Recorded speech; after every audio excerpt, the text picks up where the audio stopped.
সুপ্রিয় দর্শক, আসসালামু আলাইকুম। ৫ আগস্টের পর বাংলাদেশের রাজনীতিতে একটা গ্যাপ তৈরি হয়েছিল।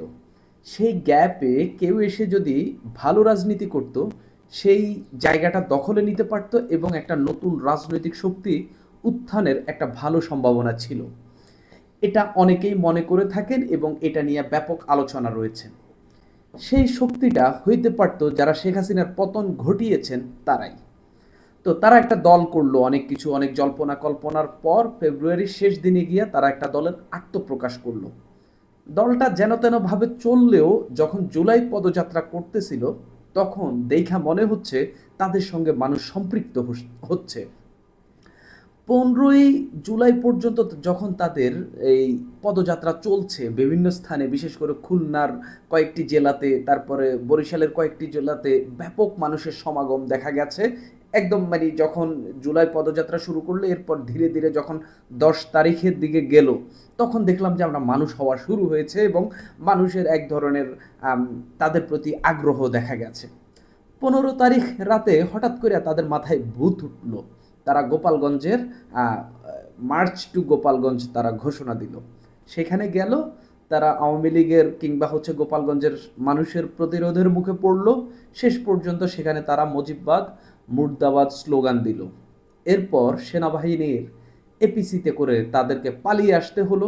সেই দিন তাদেরকে রক্ষার জন্য আইনশৃঙ্খলা রক্ষাকারী বাহিনীকে 5 জনকে গুলি করতে হয়েছে, বেশ কয়েকজন আহত হয়েছে।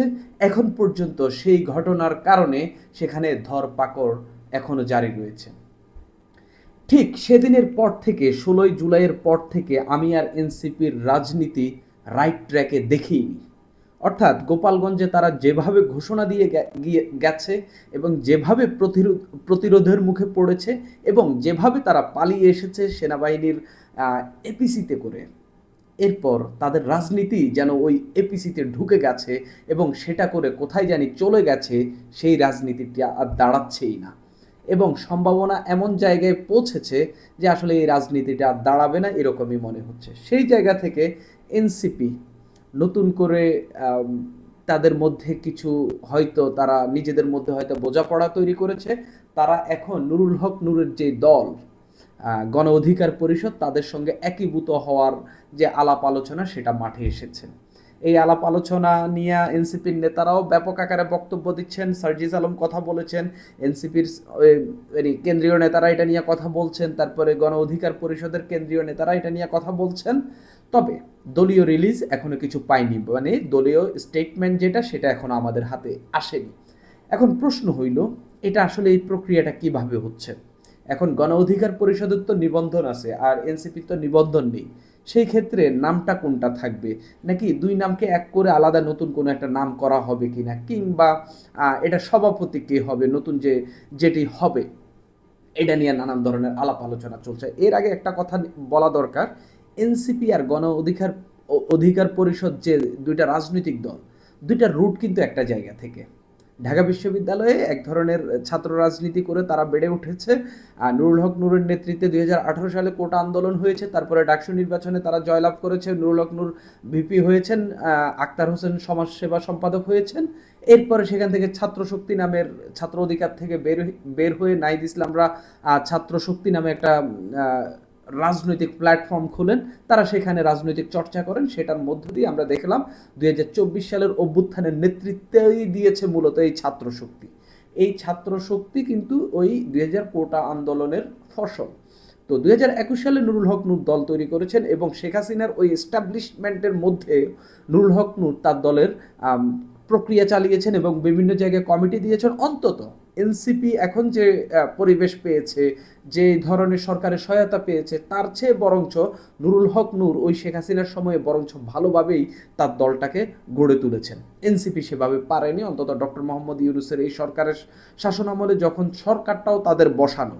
আর নুরুল হক নূর শেখ হাসিনা তার বিরোধী হওয়া সত্ত্বেও, বা শেখ হাসিনা ওইভাবে রাজনৈতিক দলের উত্থান বা রাজনৈতিক দলকে উঠতে না দেওয়া সত্ত্বেও নুরুল হক নূর সেই সময় তার দলটিকে গড়ে তুলেছেন। যাক, এটা অন্য আলাপ। এখন প্রশ্ন হইলে এই দুটা দল কি একসঙ্গে হতে পারবে কিনা? সম্ভব, কিন্তু যে কোনো একটা পক্ষকে অনেক বড় ছাড় দিতে হবে। এনসিপির নেতারা একটু সবাই ইয়াং, তবে এনসিপির নেতারা ব্যক্তি হিসাবে এদের গ্রহণযোগ্যতাটা একটু বেশি, বা আন্দোলনের যে ভূমিকা সেই ভূমিকার জায়গা থেকে তাদের মানুষের কাছে পরিচিতি এবং তাদের এখনো তাদেরকে নিয়ে যে মেমোরি আর কি, সেটা এখনো মানুষের কাছে তাজা। সেই জায়গা থেকে এনসিপি এখানে একটা বিষয় মানে গণ অধিকার পরিষদ থেকে একটু উপরে থাকবে। তবে আপনি হিস্ট্রি বা হচ্ছে যেভাবে দল গঠন বলেন যাই বলেন, নুরুল হক নূরের দলকে আপনি এগিয়ে রাখতে হবে, কিন্তু এই 2024 পরবর্তী এই প্রেক্ষাপটের এই সবাই এনসিপিকে আপনি কিছুটা এগিয়ে রাখতে হবে। এগিয়ে রাখতে হবে এই কারণে তাদের কেন্দ্রীয় নেতাদের মধ্যে অন্তত 10 জনের মতো নেতা রয়েছে যাদের ব্যাপক পরিচিতি রয়েছে, যাদের সমর্থন রয়েছে, যাদেরকে মানুষ চেনে, এবং ফেসবুকে তারা খুব হিট, সবচেয়ে বড় কথা হচ্ছে এটা, এবং তারা কথা বলতে পারেন খুব ভালোভাবে। এই গণ অধিকার পরিষদের নেতাদের মধ্যে নুরুল হক নূর ছাড়া আমি আসলে কথা বলার মতো আর নেতা কাউকে দেখি না। সেই জায়গায় এনসিপিও বলছে যে তারা আসলে নুরুল হক নূরের দল সহ তারা একীভূত হবে, সেই ক্ষেত্রে নামটা এনসিপি থাকবে। এখন সভাপতি কে হবে, আমি একজনের সঙ্গে কথাবার্তা বলে যেটা বুঝতে পারলাম যে এনসিপির আসলে নামটা এনসিপি থাকবে, মানে এরকমই বলছিলেন তিনি, দুটা দল একসঙ্গে হয়ে যাবে। নুরুল হক নূরকে হচ্ছে এমন একটা পদ দেওয়া হবে, এটা অনেকটাই সম্মানজনক পদ, হয়তো উপদেষ্টা টাইপের কিছু, বা হচ্ছে সিনিয়র সভাপতি এরকম টাইপের কোনো একটা পদ দেওয়া হবে। দলের সভাপতির পদে থাকবে নাহিদ ইসলাম, এরকম কিছু একটা, অর্থাৎ নুরুল হক নূরের দলকে বড় একটা ছাড় দিতে হবে। এখন প্রশ্ন হইল, এই ঐক্য করে কি এনসিপি বাঁচবে কিনা, বা এনসিপি কি নিজেদের রাজনীতি তৈরি করতে পারবে কিনা? যদি নুরুল হক নূরের দলের সঙ্গে তাদের ঐক্য হয় বা একীভূত হয়, এখানে এক ধরনের বিভেদ থাকবে। নুরুল হক নূরের দল এতদিন ধরে এক ধরনের রাজনীতি করে, এক ধরনের রাজনীতির মধ্য দিয়ে তাদের রাজনৈতিক সংস্কৃতি কিংবা তাদের দলের যে আইডিওলজি সেটা তৈরি করেছে। এনসিপির আলাদা এক ধরনের আইডিওলজির, যদিও এরা এখন পর্যন্ত তাদের আইডিওলজি সেটই করতে পারে নাই, কিন্তু এনসিপিরও এক ধরনের তাদের নেতাকর্মীদের মধ্যে তাদের মধ্যে এক ধরনের ভিন্ন ধরনের একটা বোঝাপড়া রয়েছে। তবে এই যে দুই দল এক হয়ে যাওয়া, এটাতে আমি মনে করি যে বড় কোনো কারো হচ্ছে এক ধরনের সিগন্যাল রয়েছে কিংবা এক ধরনের বার্তা রয়েছে, দুইটা দলকে বলছে যে আপনারা একসাথ হয়ে যান, পরবর্তীতে আমরা হয়তো আপনাদেরকে লিড দেব কিংবা প্যাট্রোনাইজ করব, এরকম কিছু একটা কোনো একটা জায়গা থেকে এটা এরকম একটা বার্তা আসতে পারে। সেটা মাহফুজ আলম হইতে পারে, সেটা সরকারের থাকা দুইজন ছাত্র উপদেষ্টা মাহফুজ আলম, আসিফ মাহমুদ সজীব ভুঁইয়া হইতে পারে, এটা যে কেউ হইতে পারে আমার কাছে মনে হচ্ছে। কেননা শেষ মুহূর্তে এনসিপি এবং গণ অধিকার পরিষদ জামাতের সঙ্গে যুগপৎ আন্দোলনে যাওয়ার কথা ছিল, সেটা নিয়ে আলাপ আলোচনা হচ্ছিল। শেষ পর্যন্ত মাহফুজ আলমের একটা স্ট্যাটাসের পর আমরা দেখলাম যে তারা আর আসলে গেল না, সেখান থেকে তারা সরে আসলো। এখন নতুন করে আলাপ আইলো যে হচ্ছে এই দুইটা দল একীভূত হচ্ছে। একীভূত হতে পারবে কি পারবে না যাই হোক, মানে যদি একীভূত হয়ও, এরা খুব বড় রাজনৈতিক দল হইতে পারবে না। কেননা এনসিপির নেতারা যেভাবে কথা বলেছিলেন, যেভাবে তারা পরিবর্তনের কথা বলেছিলেন, মানুষ তাদেরকে গ্রহণ করেনি এই জন্যই তাদের কর্মকাণ্ডের মধ্যে মানুষ এমন কিছু দেখেছে যে আসলে মনে হয়েছে, যেমন ধরেন যে আসিফ নজরুলের ছাগল খেয়ে ফেলা, এই নাসিরউদ্দিন পাটোয়ারি সংবিধান নিয়ে, তারপরে হচ্ছে দেশের ভবিষ্যৎ রাজনীতি নিয়ে, আগামী সরকার নিয়ে কত বড় বড় কথা বলতেন। এই নাসিরউদ্দিন পাটোয়ারি কি করলেন, আসিফ নজরুলের বাচ্চারা ছাগল পছন্দ করে, সেখানে ছাগল রাখে, তারা ছাগল খেয়ে ফেললেন। সেই ছাগলকে তারা কারণ বাজার থেকে কষাই এনে কেটে কুটে তারা খেয়ে ফেললেন। যখন জুলাই ঘোষণাপত্র দেওয়া হচ্ছিল মানিক মিয়া এভিনিউতে, সরকার এনসিপির দাবির মুখে এই জুলাই ঘোষণাপত্র দিচ্ছিল, তখন আমরা দেখলাম এনসিপির কয়েকজন নেতা কক্সবাজারে চলে গেলেন।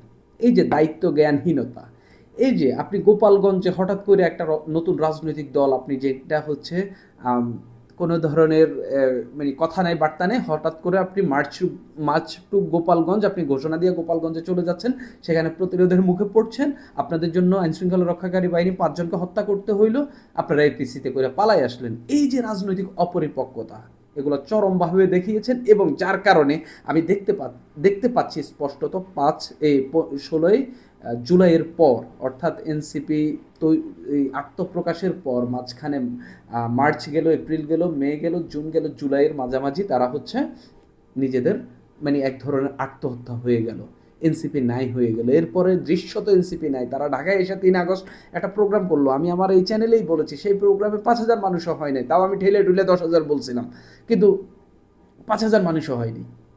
এই এনসিপির রাজনীতি আসলে কি গণ অধিকারের মতো একটা মৃতপ্রায় দলের সঙ্গে একীভূত হইলেও কি এটা দাঁড়াবে কি না, আমার মনে হয় না। আপনি দেখেন যেই ভোটটা এনসিপির হওয়ার কথা ছিল, বিশ্ববিদ্যালয়ে যে তরুণরা এনসিপির নেতাদের ডাকে মাঠে নেমেছিল, তারা গণহারে শিবিরকে ভোট দিয়ে এখন ডাকসু জাকসুতে জয়লাভ করিয়ে দিয়েছে। আর সেই এনসিপি সেই তরুণদের বিশ্বাসের জায়গা থেকেও সরে গিয়েছে। আর সারা দেশে তাদের কি অবস্থা একবার বুঝে নেন। এই এনসিপির রাজনীতি আমার কাছে মনে হয় না খুব ম্যাসিভ কোনো পরিবর্তন ছাড়া এই এনসিপির রাজনীতি তেমন কিছু হবে না। হয়তো একীভূত হয়ে আগামী নির্বাচনে হয়তো বিএনপির সঙ্গে এক ধরনের সমঝোতা করে তারা হয়তো কয়েকটি আসনে তাদের এমপি নির্বাচিত হইতে পারেন। এর বাইরে তাদের আর বেশি কিছু হচ্ছে না। সুপ্রিয় দর্শক, এখন এই পর্যন্তই।